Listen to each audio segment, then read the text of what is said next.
லட்சம் ஆண்டுகளுக்கு நீண்ட நெடிய வரலாற்று தன்மை கொண்ட தமிழர் என்ற உண்மையான தேசிய இனத்தினுடைய அடையாளம். தமிழர்களுக்கான அரசியலை ஏன் கட்டி எழுப்ப வேண்டும்? அதற்கான தேவை என்ன? தமிழர்களுடைய கலை இலக்கியம், மொழி, இலக்கண இலக்கியம், பண்பாடு, கலாச்சாரத்தை எதற்காக மீட்டெடுக்க வேண்டும்?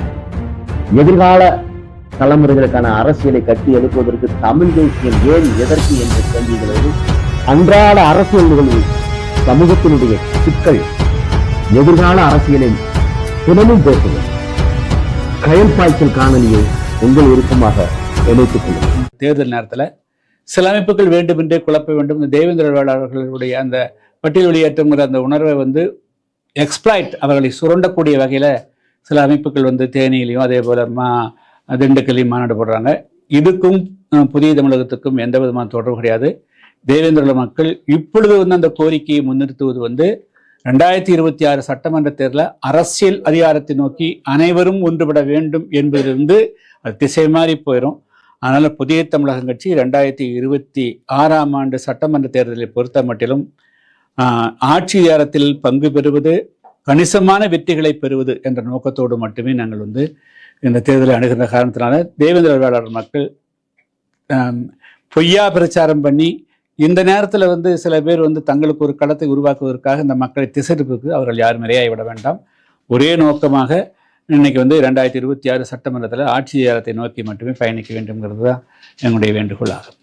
சீமான் கூட்டத்தை நீ மலங்கடிக்க நினைச்சேன்னா நீ மண்ணோட மண்ணா பெறுவேன், காலை ஒன்னே மண்ணாக்கிறோம் அப்படிங்கிறது அந்த பார்லிமெண்ட் மாசத்துல நம்ம பதிவு வேளாளருடைய இதயத்துல நீங்க தொடர்ந்து கத்தி கொண்டு குத்திக்கிட்டே இருக்கீங்க. பட்டியல் வெளியேற்றத்தில் இந்த இடத்துல பேசக்கூடாதுன்னா ஆட்சியில் அதிகாரத்தில் பங்கேற்கிற அளவுக்கு தரமான கட்சியா புதிய தமிழக கட்சி? புதிய தமிழக 10 இடத்துல நிக்கிறதுக்கு வழி இருக்கா? ஒரு இடத்துல வென்று இருக்கா? ஒரு வார்டு மெம்பர் வென்றதுக்கு வழி இருக்கா? இன்னும் ஆட்சியில் அதிகாரத்தில் பங்குனா கேட்கறவன் சிரிக்க மாட்டானா? அதை எவன் கேட்கணும்? நான் 80 எம்எல்ஏ என் கையில் வச்சிருக்கிறேன், 90 எம்எல்ஏ நான் கையில் வச்சிருக்கிறேன், நான் விரல் லிட்ட இடத்துல 10 பேர் செவிச்சிருவேன் அப்படின்னு சொன்னா நீங்க அந்த கேள்வியை கேட்கலாம். ஒரு வெண்ணை போயிட்டு எழுத்து பேசுறதுக்கு தகுதி கிடையாது. இந்த தலைவர்களை தாண்டி இந்த மக்கள் ஏன் வந்தான்னு இந்த தலைவர்களை யோசிச்சு பார்க்கணும். இந்த தலைவர்களின் பிரதிநிதின்னு சொல்லி இந்த மக்களை தொடர்ந்து தன்னெழுச்சியான ஒரு அரசியல் கடந்து சமூகம் கடந்து இந்த இடத்துல அதுவும் தென் தமிழகத்துல தேவேந்திர வேளாளர் சமுதாயம் பட்டியல் வெளியேற்றம் என்ற முழக்கத்தோடு பாராளுமன்றத்தில் இந்த இடத்துல பதிவு செய்தது வரலாறு. என்ன பெரிய சிறப்புன்னா தலைவர்களை கடந்து மக்கள் வந்தாங்க. அதுதான் தேவேந்திர வேளாளர். இது மக்கள் கோரிக்கை அப்படிங்கிறது இதுலயே நம்ம காட்டுது. ரெண்டாவது, ஆயிரக்கணக்கான மக்கள் டெல்லி தலைநகரில் உட்கார்ந்து ஒரு வரலாற்று சிறப்பு மிக்க நிகழ்வு. இதை காலத்தால் அழிக்க முடியாத ஒரு நிகழ்ச்சி. ஒரு விஷயம் என்னன்னா, இந்த கோரிக்கை தலைவர் கையில் போகும்பொழுது பின்னாடி வருது, மக்கள்கிட்ட வரும்போது சொல்லுது. ஏன்னா சமூக நகர்வு அது இல்ல, இது அரசியல் நகர்வாத்த கோரிக்கை வைக்கிறான். அதனாலதான் இன்னைக்கு இவ்வளவு பின்னடைவு காரணம். 100 ஆண்டு காலத்திற்கு முன்பாகவே ஏஜி சீனிவாசன் பிள்ளை பட்டியலில் இருந்து இந்த சமூகத்தை வெளியேற்றணும் அப்படின்னு அவர் பேசுறாரு. அப்ப இப்போ வரைக்கும் அந்த கோரிக்கை கிடப்பில் இருக்குன்னா காரணம் என்ன? இந்த கோரிக்கையை வச்சு தலைவர்கள் அரசியல் பண்ணிக்கிட்டு சுயலாபத்துக்கான வேலை செய்யும். அதுதான் தேர்தலுக்கு மாநாடு வருது, போய் 1 சீட்டுக்கு 2 சீட்டுக்கு நக்கி பழக்கி வீட்டுக்கு நான் பாத்திரம் மாற்றம் பண்ண விலைக்கு தர சொல்றது. இது என்ன இப்ப மக்கள் இப்ப இருக்க இளைஞர்கள் எல்லாமே ஈனத்தனமான அரசியல் இல்லையா? இளைஞர்கள் எல்லாம் இருக்கிற ஏமாத்துறாங்க. ஒரு புதிய வடிவம் பெறணும், அரசியல வலிமை பெறணும், நம்ம கோரிக்கையை நிறைவேறணும்னா கடந்து சமூகமா ஒண்ணு சேர்ந்தா கண்டிப்பா இந்த சமூகத்தின் வெற்றி தானே. சமூகத்தினுடைய வெற்றி. எவனும் நான் தாண்டோண்டித்தனமா தலைமைத்துவம் இல்ல. வானூர்தியில வந்த மக்களும் இருக்கிறான், வானூர்திலே வந்துடுறான். இந்த மக்கள் நேற்று 1000க்கும் மேற்பட்ட மக்கள் அந்த மக்களுக்கு கிடைத்த வெற்றி மட்டுமல்ல, இது பட்டியல் வெளியேற்றம் என்பது விரைவில் கணியக்கூடிய காலம். ஏன்னா நேற்று விருந்தினர்கள் பார்த்தீங்கன்னா சங்கத்தோட தலைவர் பெருமக்கள் வந்தாங்க. அதே மாதிரி குடும்பம் சொல்லக்கூடிய மக்களும் வந்தாங்க. பட்டேல் சமூகத்தில் இருக்கக்கூடிய ஒரு சாலினி ஒரு சகோதரி பேசினாங்க. இவங்கெல்லாம் பார்த்தீங்கன்னா வடக்கு இருக்கக்கூடிய எம்பிகளோட தொடர்பு இருக்கிறாங்க. கப்பல்குடி உறவுகளா சிதறி கிடக்கிற இந்த தேவேந்திர குல வேளாளர் சமூகம் குடும்பியாக குடும்பராக பட்டேலாக இருக்கக்கூடிய இந்த வடக்கு இருக்கக்கூடிய மக்கள், மகாராஷ்டிரம் சொல்லக்கூடிய இந்த மக்கள்லாம் வந்துட்டாங்க. நின்று நம்மளுக்கு அது ஒரு அழுச்சத்து பெரிய விஷயம். இதுல ஒரு சிறப்பு என்னன்னா, இந்த மக்களை வச்சு பிழைப்பு நடத்தக்கூடிய, இந்த மக்களை வச்சு வியாபாரம் செஞ்சு பிசினஸ் பண்ணக்கூடிய அவைகளெல்லாம் ஓவர்டேக் பண்ணிட்டாங்க. ஏன்னா வானூர்தியில் இன்னைக்கு வாரத்துக்கு சாதாரண ஒரு ஆளுக்கு இன்னைக்கு 10,000 ரூபா தேவைப்படுது. அப்போ வந்தாங்கன்னா ஒரு மனிதனுக்கு 20,000 ரூபா. அப்போ இவ்வளவு காசை போட்டு 1000 மக்கள் வந்துட்டாங்கன்னா அது பெண்கள் கலந்துட்டாங்க, குழந்தைகள் வந்துருச்சு படத்துல. இப்போ நம்ம பேசும்போது 6 பரிச்சைலாம் பார்த்தீங்கன்னா முக்கால்வாசி பெண்கள் தான் அதிகமாக இருந்தாங்க. கூட்டமும் பார்த்தீங்கன்னா ஏராளமான மக்கள். அதே மாதிரி டெல்லியில் இருக்கக்கூடிய இந்த தேவேந்திர குல வேளாளர் சங்கத்தையும் நம்ம சாதாரண மறக்க முடியாது, தமிழ் சங்கத்தையும் மறக்க முடியாது. அத்தனை பேருக்கும் 1000 பேருக்கும் வந்து உணவு கொடுத்தாங்க. 3% உள்ஒதுக்கீடு கிருஷ்ணசாமி திருமாவளவனுடைய துணை இல்லாம அது நடக்கல. அது எல்லாருக்குமே தெரியும், உலகத்துக்கு தெரியும். எல்லாரும் செஞ்ச சதி, அவர்கள் செய்த துரோகம், அது இன்னைக்கு இவ்வளவு பின்னடைவுக்கு காரணம். இன்னைக்கு வரைக்கும் பட்டியல் வெளியிட்டு இந்த சமூகத்தை வச்சு பிழைப்பு நடத்தக்கூடிய, அந்த சமூகத்தை வச்சு நக்கி பிழைக்கக்கூடிய இந்த தலைவர்கள் கூட இந்த வேலையை வந்து செய்யலை. 4 ஆண்டு காலமாக வீட்டில் படுத்து கிடந்துட்டு இப்போ வந்து இந்த மக்களை சந்திக்கிற தேர்தலில் நக்கி பிழைக்க வந்துட்டு இன்னைக்கு ஓய்வு வந்து புதிய தமிழகத்தில் வந்து ஒரு கூட்டம் கூட்டி அறிவிக்கிறதெல்லாம் இந்த சமூகம் வந்து உண்மையிலே வந்து கேவலமாக பார்க்குது. 2வது பெரிய கொடுமையிலையும் கொடுமை என்னன்னா, இந்த சமூகத்தை இன்னும் எதை நோக்கி இந்த இவங்க கொண்டு போகிறாங்க அப்படிங்கிற ஒரு அச்ச உணர்வு நம்ம போலவங்களுக்குலாம் இதில் நம்மளை மிரட்டுறது உருட்டு.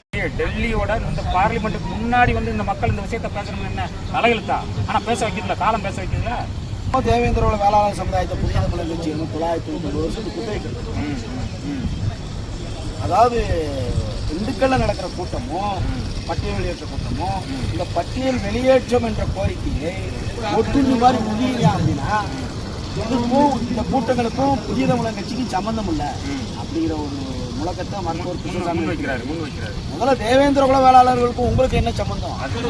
முக்கியமான கேள்வி. இவருக்கு என்ன சம்பந்தம் இருக்கு? புதிய தமிழகத்துக்கும் தேவேந்திர குல வேளாளர் பட்டியல் அரசாணைக்கு வந்து சம்பந்தம் இல்ல, உங்களுக்கு இதுக்கு என்ன சம்பந்தம்? எங்க கேள்வி. இந்த நேரத்துல பேசக்கூடாது, பட்டியல் பேசக்கூடாது. நீங்க யாரு? அந்த இதே வந்து ஒரு துண்டறிக்கை வேற வந்திருக்கு. அதே ஆகஸ்ட் 2 வந்து நாங்கள் வந்து அங்க தேவேந்திர குல வேளாளர்களுக்கு இடஒதுக்கீடு பாதுகாப்புற ஒரு பொதுக்கூட்டமா நீ பொதுக்கூட்டம் போடணும்னா போட்டுக்கோங்க, அதை பத்தி இல்ல. நீ அந்த இடத்துல வந்து நாம் தமிழர் கட்சி அதுல கையில எடுக்க கூடாது அப்படின்னா அது யார் வென்றதுன்னு பார்த்துக்குவோம். இது வந்து ஈனத்தனமான அரசியல் இல்லையா? கேவலப்பட்ட அரசியல். இது வந்து ஆகச்சிறந்த முதிர்ச்சியான ஆளுகள் செய்யக்கூடிய வேலையா?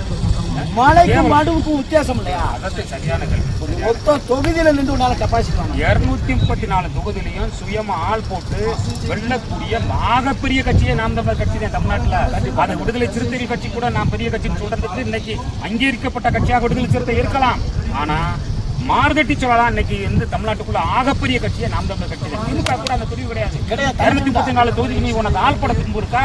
அதிமுக இருக்கா? ஆனா சீமான் போடுறானே, தொடர்ந்து போடுறானே. அப்ப சீமான்ல இருக்கிறதுல ஆகப்பெரிய கட்சி சீமான் வந்து இன்னைக்கு தமிழர் குடியில மூத்த குடி, தொழில்முறை குடி, தேவேந்திர குல வேளாளர் சமூகம் அரசாணைக்கும் குரல் கொடுத்த மகன், பட்டியல் வெளியிடத்துக்கும் தொடர்ந்து குரல் கொடுக்க முடிய மகன், 3 இடஒதுக்கீடு 3% உள் இடஒதுக்கீடு மூலமா பறையரும் தேவேந்திரரும் பாதிக்கப்பட்டாண்டாமே அந்த தலைவர்களே பேச வாயில வச்சு அடைச்சிருக்கும் பொழுது இன்று வரை தொடர்ந்து அதுக்காக கண்டன குரல் எழுப்பக்கூடியது சீமான். ஆமா, அப்ப சீமான் கூட்டத்தை நீ மலங்கடிக்க நினைச்சேன்னா நீ மண்ணோட மண்ணா பெறுவார், கால உடனே மண்ணாக்கிறோம் அப்படிங்கறது அந்த பார்லிமெண்ட் மாசத்துல நம்ம பதிவு செய்யற கடமைப்பட்டிருக்கோம். தமிழ் சமூகத்தினுடைய கோரிக்கை ஆடு மாடுகளுக்கும் உணவு வேணும் அப்படிங்கறது போராட்ட காலத்தை கையில் எடுத்தது நாம் தமிழர் கட்சி. நிச்சயமாக. அப்போ ஒட்டுமொத்த பல்லுயிர்களுக்குமான கட்சி நாம் தமிழர் கட்சி. இதுல வந்து நாம் தமிழர் கட்சி தான் பிடிக்கணும்னா சீமானோட கெண்டக்கால் மைத்த கூட பிடுங்க முடியாது, எழுதி வச்சுக்கோ. ஆகஸ்ட் 2 அதற்கு மாறும் கூட்டம் கூட அந்த இடத்துல நாங்க நடத்தி காட்டுவோம். நீ சரியான தரமான ஆள் மறைச்சு பாரு, பார்ப்போம். மாறிச்சு பாரு நீ கூட்டத்தை சூரியன் கொண்டு எப்படி எவனும் தடுக்க முடியாதா, விரல் கொண்டு எவனும் வீசும் காற்றை எவனும் தடுக்க முடியாதோ அது மாதிரி இந்த கூட்டத்தை எந்த புடுங்கிகளும் நிப்பாட்ட முடியாது. இது மக்கள் கோரிக்கையை வந்து சீமான் கையில் எடுக்கிறது. இந்த மக்கள் ஆராதிக்கிறான், வரவேற்கிறான். இந்த கூட்டத்துக்கு இடையூறு செய்யணும்னு நினைச்சீங்கன்னா இந்த சமூகத்தாலேயே நீங்க வந்து வீதியில் வீசி எறியப்படக்கூடிய காலம் கண்டிப்பா வரும். கடும் கண்டனத்துக்குரிய செயலை வந்து புதிய தமிழர் கட்சி செய்து, புதிய தமிழர் கட்சி உங்களுடைய நிலைப்பாடை மாற்றிக்கொள்ளவில்லை என்றால் மொத்தமாக அரசியல் களத்திலே நீங்க களமாட முடியாது. எச்சரிக்கை நாங்க சொல்றோம். தேவேந்திர குல வேளாளருடைய இதயத்துல வந்து நீங்க தொடர்ந்து வந்து கத்தி கொண்டு குத்திக்கிட்டே இருக்கீங்க. பட்டியல் வெளியேற்றத்தில் இந்த இடத்துல பேசக்கூடாதுன்னா ஆட்சியில் அதிகாரத்துல பங்கேற்கிற அளவுக்கு தரமான கட்சியா புதிய தமிழர் கட்சி? புதிய தமிழர் 10 இடத்துல நிக்கிறதுக்கு வழி இருக்கா? ஒரு இடத்துல வென்றிருக்கா? ஒரு வார்டு மெம்பர் வென்றதுக்கு வழி இருக்கா? இன்னும் ஆட்சியில் அதிகாரத்துல பங்குனா கேட்கற சிரிக்க மாட்டானா? அதை எவன் கேட்கணும்? நான் 80 எம்எல்ஏ என் கையில் வச்சிருக்கிறேன், 90 எம்எல்ஏ நான் கையில் வச்சிருக்கிறேன், நான் விரல் லிட்ட இடத்துல 10 பேர் செவிச்சிருவேன் அப்படின்னு சொன்னா நீங்க அந்த கேள்வியை கேட்கலாம். இன்னைக்கு அந்த விஷயத்தை வந்து திருமாவளவன் கையில் எடுக்கும் போது அதிமுகவும் திமுகவும் வைகோ மாறி கதறாங்க. ஆட்சியில் பங்கு என்பது தமிழ்நாட்டில் சாத்தியப்படாதுங்கிறான். இவர் ஆட்சியில் பங்கு கட்டி இவர் என்னமோ செவிச்சு இவர் போய் ஆட்சியில் இவரதே தக்க வச்சுக்கிற மாதிரியும் இவருக்கு சரிவீத கேட்க அப்படியே வெட்டி இவர் கையில் கொடுக்க போற மாதிரியும் என்ன பேசல. அது ஆட்சியில பங்கு, அதே நேரத்துல கூட இருக்கவே சிரிக்காம நிக்கிறான். இதுல காமெடி என்னன்னா கூட இருக்கிற சிரிக்காம நிக்கிறான் பாரு ஆட்சியில பங்குங்கும் போது ஒத்த தொகுதியில நின்று ஜெயிக்கிற பலி நீ டெபாசிட் வாங்க முடியாது. முதல்ல எவனா திமுக அண்ணாமக்கார கூப்பிட்டு ஒரு தொகுதி கூப்பிடுறானான்னு தெரியாது. இதுல எனக்கு ஆட்சியில பங்கு. அதே நேரத்தில் தேவேந்திர வேளாளர் பட்டியல் வெளியேற்றம் என்பது இப்போதைக்கு நாங்க நிறுத்தி வச்சிருக்கோம். நாங்க ஏன்னா குத்தகை கொடுத்துருக்கேன், அதனால நாங்க நிறுத்தி வச்சிருக்கோம். நாங்க இப்படி சூம்பிக்கிட்டே இவ்வளவு எதிர்பார்த்துட்டு இருக்கோம். நீங்க ஒன்னே தம்பி ஒன்னே இப்ப நம்ம இறுதியா சொல்றது, நாம் தமிழர் கட்சி சீமானை வந்து நீ எழுத்து பேசுறதுக்கான தகுதி இந்த தமிழ்நாட்டு தலைவர்கள்ட்ட ஒருத்தண்டே கிடையாது. ஒரு வெண்ண போயிட்டு இந்த தலைவர்களை தாண்டி இந்த மக்கள் ஏன் வந்தான்னு இந்த தலைவர்களை யோசிச்சு பார்க்கணும். இந்த தலைவர்களின் பிரதிநிதின்னு சொல்லி இந்த மக்களை தொடர்ந்து 25 ஆண்டு காலமா ஏமாத்திட்டு வர நீங்க உள்ளூரை வந்து சுய பரிசோதனை செய்யக்கூடிய காலம் வந்துருச்சு. இனிமேல் இந்த மக்களை ஏமாத்தி நல்லா வகுத்துட்டு நீங்க உங்க மகன் உங்க பேரை உங்க உங்க உங்க அதுக்கடுத்து உள்ள வாரம் பூரா நல்லா கஞ்சி தின்னுட்டு போங்க, நாங்க நல்லா விரலை சும்பிட்டு போறோம். காலம் உங்களை கருவறுத்து விட்டது என்பதுதான் நிஜம். சீமானை பேசுவதற்கு 234 தொகுதியிலையும் எவெல்லாம் சீமானை எடுத்து வந்து ஆள வேட்பாளர் போடுறியோ அந்த விளக்கண்ண அந்த நாய் வந்து சீமானை பேசட்டும். அதுக்கடையில எந்த நாயும் சீமானை பேசக்கூடாது. இது எச்சரிக்கையா நம்ம சொல்லி முடிக்கிறோம். இல்லை, சீமானை பேசுறதுக்கு என்ன அருகதை இருக்கு? முதல்ல பூரா தூக்கி அந்த கட்சியெல்லாம் எரிஞ்சு எவ்வளவு நாள் ஆச்சு. புரியுதா? இனிமே இவங்க எதை எடுத்தா கையில் எடுக்கணும், இல்லைன்னா மற்றவங்க எடுக்கக்கூடாது. உடனே நான் வெட்டிடுவேன், உடனே நான் குத்திடுவேன், இல்லைன்னா அடிச்சு தள்ளிடுவோம். நீ வந்து பாரு கருத்தியலை எதிர்கொள்ளுங்க. அதாவது நாம் தமிழர் கட்சிகிட்ட துட்டு வாங்கிட்டுதான் காசு வாங்கிட்டுதான் பேசணும்னா நீ கள்ளுக்கடை மறியலுக்கு எந்த சாராய ஆலை வியாபாரிட்ட நீ வந்து கையூட்டு வாங்கிட்டு நீ பேசுறங்கிற கேள்வி எந்த அரசுக்கு வாங்கினா அல்லது ஒத்த சீட்டுக்காக பேசுறீங்களா? ஒத்த சீட்டுக்காக பேசுறியா? பேசுவா. நீ அரை சீட்டுக்கு மேல வேணா கொடுப்பானா? உன்னை கூப்பிட்டு உன்னை மதிச்சு வந்து பேசுறது உட்காந்து பேசுறது கூட்டணி கட்சி தலைவர்கள் வரானா? எந்த நிலைப்பாட்டில் சரியா இருந்திருக்கீங்களா? பிஜேபியோட போய் பிஜேபியில இருந்து முடிவுக்கு ஓட்டினது யாரு? இந்த பெருமக்கள் தான். இன்னைக்கு திமுகவுக்கு இன்னைக்கு முட்டு கொடுத்து இந்த கல்லு பிரச்சனை வந்து திமுக முட்டு கொடுக்க வேண்டிய அவசியம் எதுக்கு வருது? அந்த பிரச்சனை கல்லை இறக்கும் சொன்னது அரசுக்கு கோரிக்கை வைக்காரு சீமான். எதுக்க வேண்டியது அரசு. நீங்க யாரு? இல்ல 3rd நீங்க யாரு? மூக்கு கொண்டு வந்து நுழைக்க வேண்டியது யாரு? 100 ரூபாயோட வருவேன், 10 ரூபாயோட வருவேன். இது என்ன? அவர் 1 ரூபாய் வச்சு இறக்கிட்டு முடிச்சுட்டு அதோட போயிருச்சு. இன்னைக்கு வரைக்கும் பேசுறேன். ஆந்திராவில் செத்து போனா நமக்கு என்ன? ஆந்திரனுக்கும் தமிழனுக்கு என்ன சம்மந்தம் இருக்கு? ஒத்தவா கூட சாகுறேன். அவன் செத்ததுக்கு இங்கே உடனே ஒருத்தன் ஒரு வீடியோ போட்டுக்கிட்டு பாத்தியா அவர் சொன்னது சரி, விஷம் உறுதி. எதுடா விஷம்? கல்லுல வந்து விஷத்தை கலந்தா கல்லு விஷமா தாண்ட மாறும், தண்ணீர விஷத்தை தள்ளி தண்ணி விஷமா தாண்ட மாறும், பால்ல விஷத்தை கடை பால விஷமா தாண்ட வேணாம். முட்டா பேர்களை இலை கிணத்துல உழுவ சொன்னா மொத்தமா போய் கிணத்துல உளுந்துருவோம்னா என்னடா தொண்டனோட மனநிலையாடா? இல்லை நம்ம தாய் குடிச்ச தாய்ப்பால்ல சந்தேகப்பட்டுருவாங்கடா. கொஞ்சம் பார்த்து பேசுங்க, அவ்வளவுதான் நான் சொல்லுவேன். தாயினுடைய பாலே வந்து அளவுக்கு மீறி அமிர்தம் நஞ்சு அந்த பால்ல எனக்கு நஞ்சு இருக்கு. அவன் தெலுங்க அவன் பிரச்சனைக்குள்ள குருணா மருந்து ஏதோ விஷத்தை கலக்கிட்டான், செத்துடுறேன். இவன் தூக்கி ஐயோ அப்பா பாத்தீங்களா என் தலைவன் சொன்னது கண்ட. இத மாதிரி ஒரு மானங்கட்ட கேவலங்கட்ட தற்கூரி தருதலை எது சொன்னாலும் முட்டு கொடுத்துருது, எது சொன்னாலும் அதை சரின்னு பேசுறது. உலகத்துல உங்களை மாதிரி தற்கூரி அரசியல் எவனுமே நான் பார்த்தது இல்லைண்ணே. ஒரு கட்சி ஒரு அமைப்பு தேவேந்திர வேளாளர் பட்டியல் வெளியேற்றம் எடுத்தா நாங்க ஊரால வருவோம், முறுக்கிடுவோம். எத்தனை பேரா இருக்கா? முதல்ல எத்தனை பேர் தடை பண்றதுக்கு இந்த மக்களை இன்னும் கெடுக்கிறதுக்கு இன்னும் 10 வருஷம் இந்த மக்களை பின்னாடி தள்ளுறதுக்கு கேவலம் இல்லையா? என் வேர்வேல நீ வந்து அறுவடை செய்யறதுக்கு என்னைய வந்து நீ வீதியில வீசுறிய. நீ எல்லாம் ஒரு தலைவனா? நீ ஒரு தலைவனா? இந்த மக்களோட சாபம் உன்னை சும்மா விட்டுருமா?